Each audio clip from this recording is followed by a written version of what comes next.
En el primer episodio vimos la institución del diezmo al pueblo hebreo.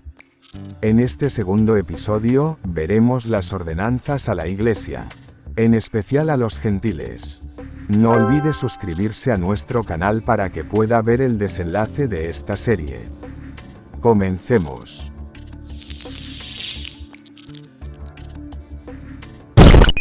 Muchas críticas se han perpetuado a través de la historia de la Iglesia. Muchas acusaciones de parte de los detractores de la práctica cristiana de congregar. El dinero ha sido el tema principal de discordia. Pero el cristiano no intenta agradar al mundo sino al Señor y lo estipulado en su palabra es primordial. Ese tipo de señalamiento no es nuevo. Vemos que se le acusó de igual manera al apóstol Pablo. Contra los que me acusan, esta es mi defensa. ¿Acaso no tenemos derecho de comer y beber? ¿No tenemos derecho de traer con nosotros una hermana por mujer como también los otros apóstoles, y los hermanos del Señor, y Cefas? ¿O solo yo y Bernabé no tenemos derecho de no trabajar? ¿Quién fue jamás soldado a sus propias expensas? ¿Quién planta viña y no come de su fruto? ¿O quién apacienta el rebaño y no toma de la leche del rebaño? Pablo deja claro que la Iglesia sustentaba a los apóstoles en su totalidad. El Señor Jesús veía el Evangelio como un trabajo merecedor de sueldo. He aquí yo os envío como corderos en medio de lobos. No llevéis bolsa, ni alforja, ni calzado, y a nadie saludéis por el camino. En cualquier casa donde entréis, primeramente decid, paz sea a esta casa. Y si hubiere allí algún hijo de paz, vuestra paz reposará sobre él, y si no, se volverá a vosotros. Y posad en aquella misma casa, comiendo y bebiendo lo que os den, porque el obrero es digno de su salario. La primera comunidad cristiana en Jerusalén tenían en poco lo material. Eran desprendidos en cuanto a bienes y generosos los unos con los otros. Y vendían sus propiedades y sus bienes, y lo repartían a todos según la necesidad de cada uno. Y perseverando unánimes cada día en el templo, y partiendo el pan en las casas, comían juntos con alegría y sencillez de corazón, alabando a Dios, y teniendo favor con todo el pueblo.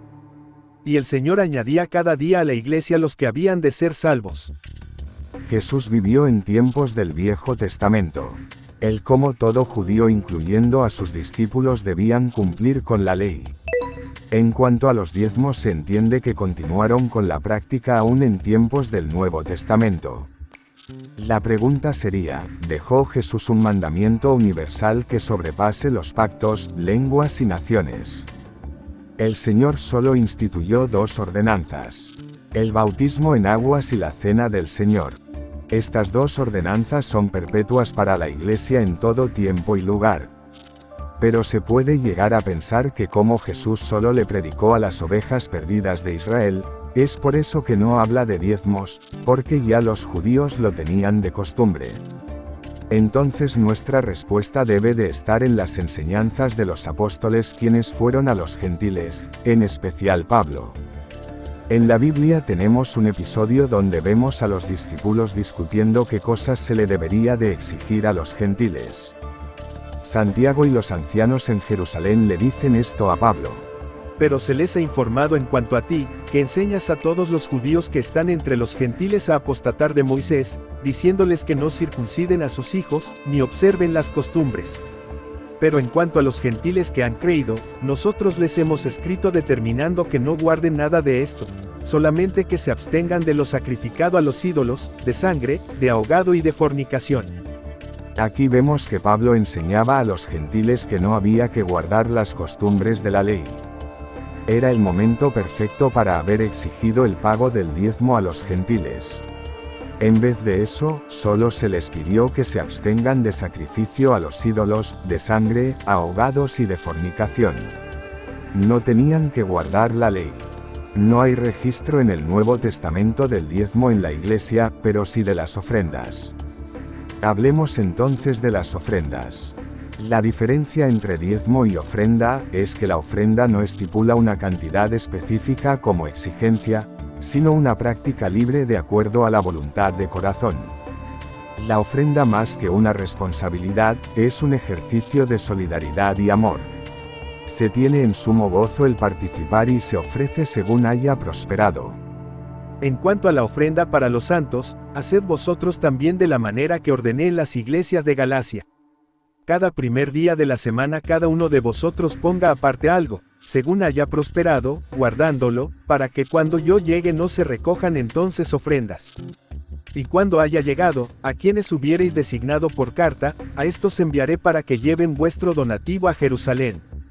Cada uno de como propuso en su corazón, no con tristeza, ni por necesidad, porque Dios ama al dador alegre. Y poderoso es Dios para hacer que abunde en vosotros toda gracia, a fin de que, teniendo siempre en todas las cosas todo lo suficiente, abundéis para toda buena obra. A pesar de que la ofrenda no es un dogma vinculante a la salvación, vemos en el carácter del cristianismo primitivo una cultura de generosidad que es bueno emular. Veamos ejemplos. Pablo elogia a los filipenses. Y vosotros mismos también sabéis, filipenses, que al comienzo de la predicación del Evangelio, después que partí de Macedonia, ninguna iglesia compartió conmigo en cuestión de dar y recibir, sino vosotros solos. No hay ningún problema con el cristiano que proponga en su corazón dar el diezmo. Todo lo contrario, es admirable de su parte. Pero como vimos, no es correcto que pastores y maestros enseñen el diezmo con perpetuidad. Les exhortamos no hacer un juicio final hasta que termine la serie. En el próximo y último episodio trataremos con diferentes argumentos a favor y en contra.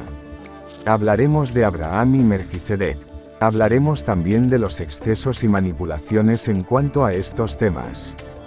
Le motivamos también a suscribirse, darle me gusta y compartir a alguien que usted crea necesite escuchar. Presione la campanita para que no se pierda el último episodio. Somos los del camino, evangelismo y apologética. Dios los bendiga.